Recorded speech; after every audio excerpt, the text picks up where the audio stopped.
हम लोग प्रतिस्थापन विधि और विलोपन विधि दोनों की बात कर चुके हैं, लेकिन हमारी जो अगली प्रश्नावली है उसमें सिर्फ और सिर्फ प्रतिस्थापन विधि जो है, जिसको हम लोग इंग्लिश में क्या बोलते हैं, सब्स्टिट्यूशन मेथड, उससे प्रश्नों को हल करने की बात की गई है। और यहाँ पर एक उदाहरण हम लोग जो था वो दोनों से कर लिया था, विलोपन विधि से भी कर चुके हैं और प्रतिस्थापन विधि से भी कर चुके हैं।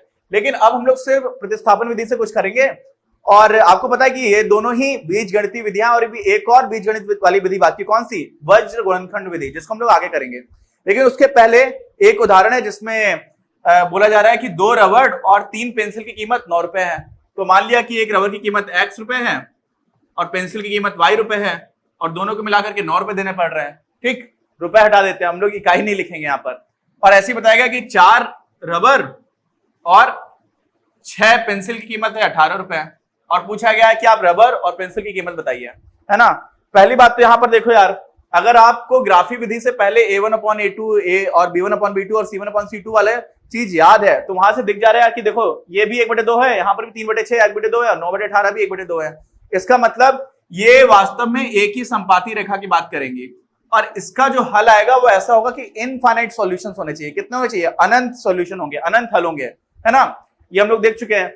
लेकिन अब हम लोग प्रतिस्थापन विधि से करेंगे, तो अनंत हल हम कैसे बता सकते हैं यार, x के हम अनंत हल कैसे निकाल पा रहे होंगे। आप सोचिए, क्या हमें दिखाई क्या पड़ेगा, आप समझ रहे हो ना, क्या ऐसा दिख जाएगा जिससे हमें देख करके समझ में आ रहा है कि हाँ ये बात तो हमेशा अनंत हल लेकर के आएगी, समझ रहे हैं। तो हम लोग क्या करेंगे, अनंत हल की बात कैसे करेंगे। अनंत हल की बात करने के लिए हम लोग क्या करते हैं, एक उदाहरण ले लेते हैं, और उसमें इसी को, इस उदाहरण से हम लोग हल करने की कोशिश करते हैं। तो हम लोग x को y के टर्म्स में निकालते हैं, जैसा कि हम लोग हर प्रतिस्थापन मेथड में करते हैं।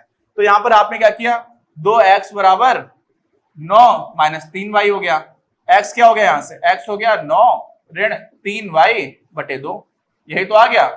अब इसी, ये जो x का मान है उसको उठा करके हम लोग कहां रख देंगे, दूसरे समीकरण में। यही तो होता है प्रतिस्थापन मेथड, प्रतिस्थापन विधि में यही तो करते आए हैं। क्या करेंगे, कर देते हैं। अब यहाँ पर x का मान आप 4 और x का मान ये रख दीजिए, क्या दिया हुआ है, 9 ऋण 3y/2 और धन 6y = 18। अच्छा, अब 2 से ये 4 कट गया, 2 हो गया, 2 से गुणा करेंगे तो क्या मिलेगा आपको, 18 ऋण 6y धन 6y = 18।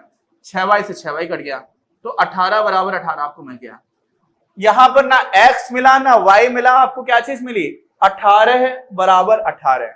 ये तो हमें बचपन से पता है, 18 19 के बराबर तो होता नहीं है, 18 17 के बराबर तो होता नहीं है, 18 तो हमेशा ही 18 रहेगा, और 18 तो हमेशा ही 18 रहेगा। जैसे ही मैंने ये बोला, इसका मतलब है कि x और y के आपको यहाँ पर इनफाइनाइट सॉल्यूशंस मिल जाएंगे। आप कुछ भी करो, कुछ भी, x का मान आप कुछ भी रखोगे तो y का आपको एक मान मिल जाएगा।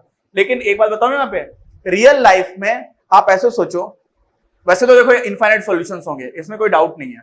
मैथमेटिकली आप देखोगे, आप x का मान कुछ भी रखो, y का मान वहां से निकल के आ जाएगा। जैसे मान लीजिए आपने यहाँ पर x का मान रखा 2, तो x का मान रखेगा 2 तो ये 4 हो जाएगा, धन 3y को आप कह देंगे 9, तो यहां से जो y का मान है वो आपको मिल जाएगा 5/3, यानी कि पेंसिल की कीमत 5/3 रुपए हो जाएगी।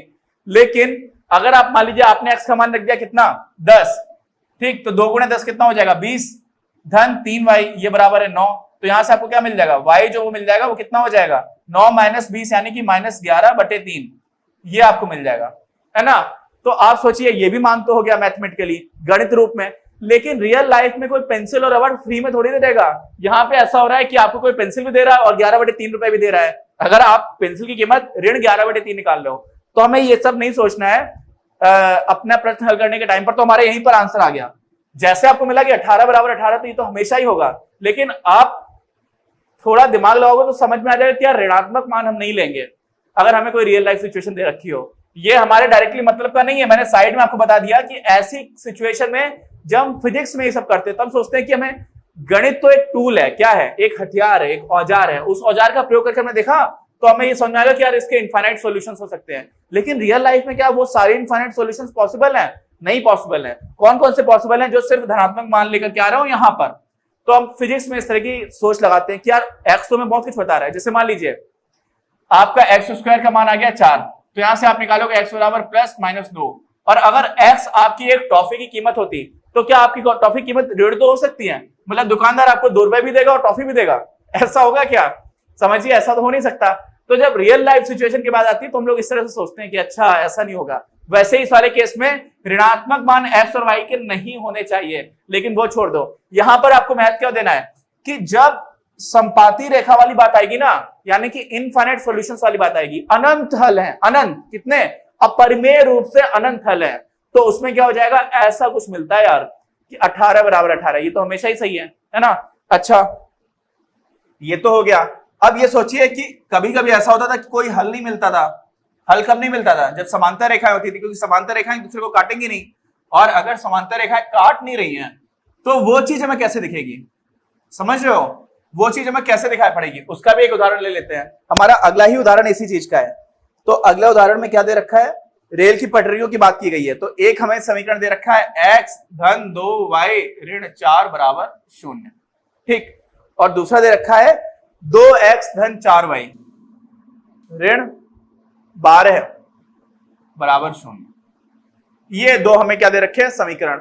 अब बोला गया इनका हल निकालो, और हमें दिख रहा है कैसे, a1/a2 कितना 1/2, b1/b2 कितना 2/4 यानी कि 1/2, और c1/c2 कितना 1/3 यानी कि a1/a2 और b1/b2 तो बराबर है, लेकिन c1/c2 बराबर नहीं है। इसका मतलब ये क्या हो गई, समांतर रेखाएं हो जाएंगी। लेकिन हमें ग्राफी विधि से तो हल करना नहीं है, हमें कैसे हल करना है, हमें हल करना है प्रतिस्थापन विधि से। तो हम क्या करेंगे, यहां से हम x को y के टर्म्स में लिख देते हैं, बहुत ही आसान है। x जो है वो सीधा सीधा 4 - 2y हो जाएगा, बहुत ही आसान है। देखिए 2y को उधर ले आओगे तो ऋण का 2y हो जाएगा, आप पहले ऋण 2y लिख दो, धन 4 लिख दो, वो भी चलेगा।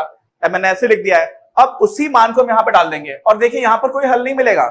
अब कोई हल नहीं मिलेगा तो प्रतिस्थापन विधि से हल करने पर कैसा दिखाई पड़ेगा, आप समझिए, समझ रहे ना, मतलब कोई हल ही नहीं आएगा, x और y का कोई मान नहीं आएगा। जब हमें अपरिमेय रूप से अनंत हल मिल रहा था तो क्या मिला था, 18 बराबर 18 मिल गया था, क्योंकि वो तो हमेशा सच है। यहाँ पे क्या मिलेगा, यहाँ पे कोई हल नहीं आना चाहिए, तो हमें कैसा आंसर मिलेगा वो शायद आपको पहली बार दिख रहा होगा। आपको समझ में आ गया समांतर रेखाएं होंगी, लेकिन हल कैसे दिखेगा, क्योंकि कोई हल तो निकलने वाला नहीं है, तो कैसे होगा, क्या होगा, वो हम करके देखेंगे तो हमें समझ में आएगा।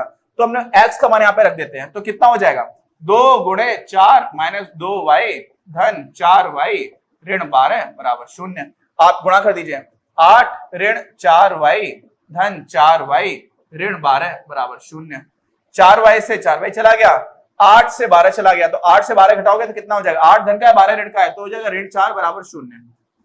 राजा बाबू ये कभी संभव है क्या, बताइए, ऋण 4 0 के बराबर आ गया, ये तो कभी हो ही नहीं सकता।